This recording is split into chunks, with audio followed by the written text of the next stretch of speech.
বিসমিল্লাহির রহমানির রহিম। আমরা এই জমিতে কচু লাগিয়েছিলাম। কচু লাগানোর আগে এখানে আমরা পাট বুনছিলাম।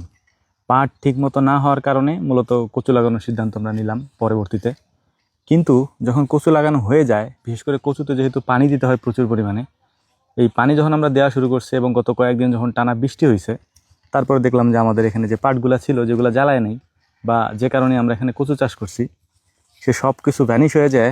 পাটগুলো দেখেন কত বড় হয়ে গেছে, মানে এখানে আবার পাট হওয়া শুরু করছে আর কি। হ্যাঁ, কিন্তু এখন এত টাকা দিয়ে কচু লাগায় কচু চাষ করে পাট তো আর রাখা সম্ভব না, যে কারণেই এই পাটগুলাকে আমরা এখান থেকে কেটে ফেলতেছি এখন।